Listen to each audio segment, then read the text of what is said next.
Hi everyone! In previous editions we told aspiring captains everything we could about the main warship types in the game. Now it's time to present the countries that will clash in naval battles. And we begin today with the United States of America.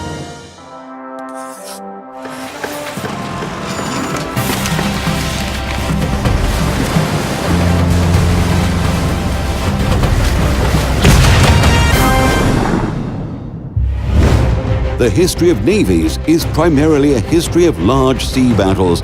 Major engagements of the 20th century took place in the Pacific and Atlantic Oceans.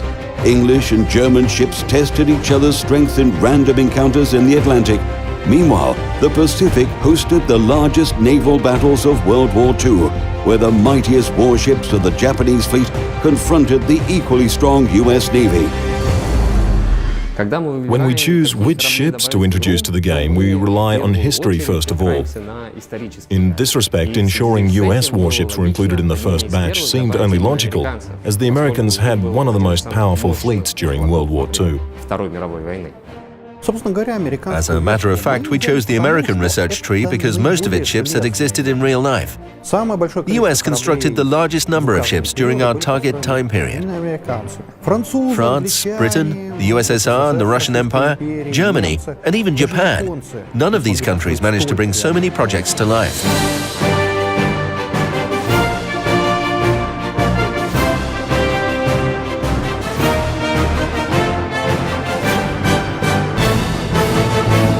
Regardless of their class, American warships were always durable and strong. They carried powerful primary and dual-purpose artillery, as well as effective anti-aircraft armaments.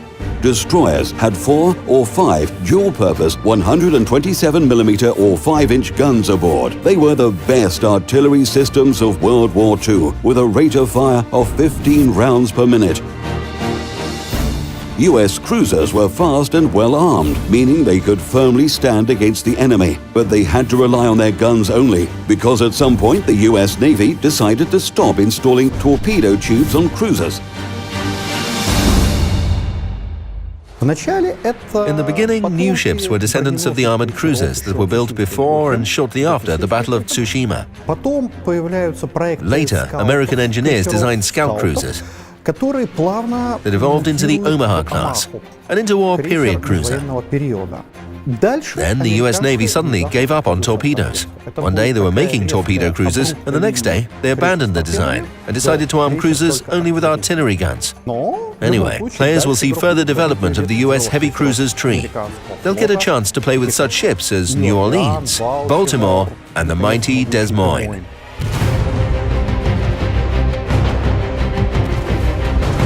The next class in the US tech tree is battleships. They are multi-purpose ships with a long lifespan, good fire protection, and excellent battle readiness. For a long time, US battleships were limited by the width of the Panama Canal, meaning they had a smaller total displacement and a narrower armor belt. However, players will have the opportunity to evaluate the development of this class while progressing from level to level in the game. When composing tech trees, we look at the scope of the ship's parameters. We try to determine how good they are in real life and on which tier they should be placed. The thing is, we know how naval construction was evolving over the years. We know about the most powerful ships ever created, and we know more or less when and how it all started.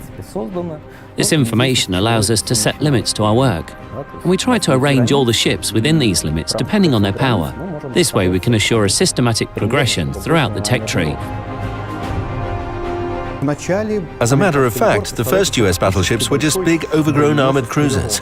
USS Michigan is a great example of this. As players level up, they'll unlock more advanced ships with higher speeds and thicker armor. Near the top of the US battleship tech tree, we placed the famous USS Iowa, of course. However, another ship managed to climb to the top of the list, USS Montana, a triumph of American battleship engineering. She was never constructed in real life, but our players have a unique chance to play with it at Tier 10. Yes, we plan to add ships that were never built, so-called paper ships, including those from the US. We consult naval archives all over the world to find interesting ship designs that were abandoned for one reason or another, never making it to the shipyard. We thoroughly study the blueprints and bring these ships to life in the game. The Montana class is a completely different story. She was meant to become the pinnacle of the US fleet. The Navy ordered 5 ships of this type. We are talking about an enormous number of guns and anti-aircraft armaments, very thick armor and a huge crew. However, 3 years later, US Navy Command realized that aircraft carriers held the key to naval supremacy and cancelled the order. Enthusiasts still argue about which class of battleship was stronger, Montana or Yamato, who would prevail in a face-to-face engagement. I've always wondered how it would turn out in real life. In fact, our players will have the opportunity to discover it for themselves.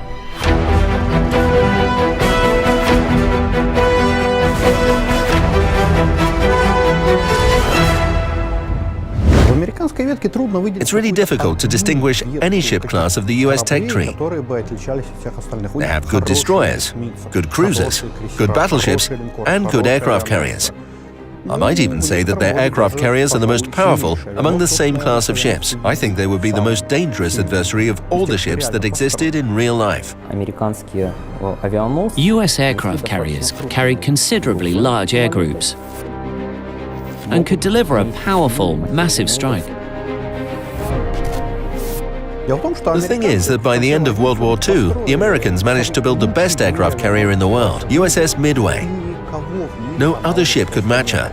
She carried more than 100 planes and had huge dimensions, allowing her to deploy all that power. It is arguably the most powerful class of all the US ships.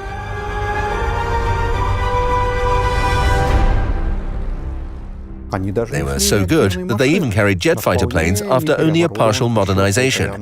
Will we see them in the game? That's another question. Every class of the US tech tree has its specifics and purpose. That's why in certain combat situations, any of the classes may have the advantage on the battlefield. It is this specific trait that will define your tactics. If you choose a warship from the US Navy, you will have to consider its distinctive features and use these against the enemy. The Americans put their hope in artillery guns. It's only natural that the combat strategy must be built around this concept. The Japanese Navy concentrated on increasing the torpedo armament of their cruisers, while the US engineers gradually turned cruisers into scaled-down battleships. They are well-protected and well-armed vehicles that are easy to master. Players don't need to think how to force their way through a barrage fire, getting close enough to the enemy to launch torpedoes, nor do they need to calculate the target lead to ensure their torpedo spread hits an enemy battleship some 15 kilometers away. And if the enemy makes evasive maneuvers, the torpedoes are wasted. US cruisers are much simpler than that. You just have to point your guns and fire.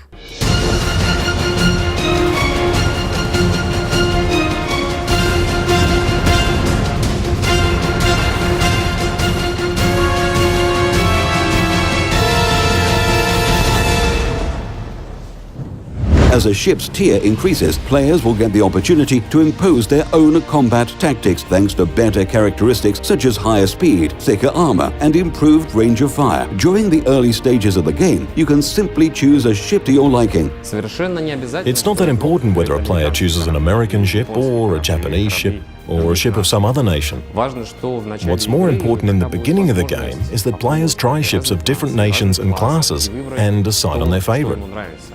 They get to choose their own game style. As they progress through the game, they'll discover a multitude of details that affect their choice even more. Americans are good, and Japanese are good. And every subsequent nation added to the game will be good as well. As you try playing with ships from different tech trees, you will discover that no naval nation has a decisive advantage. They all have their strengths and weaknesses.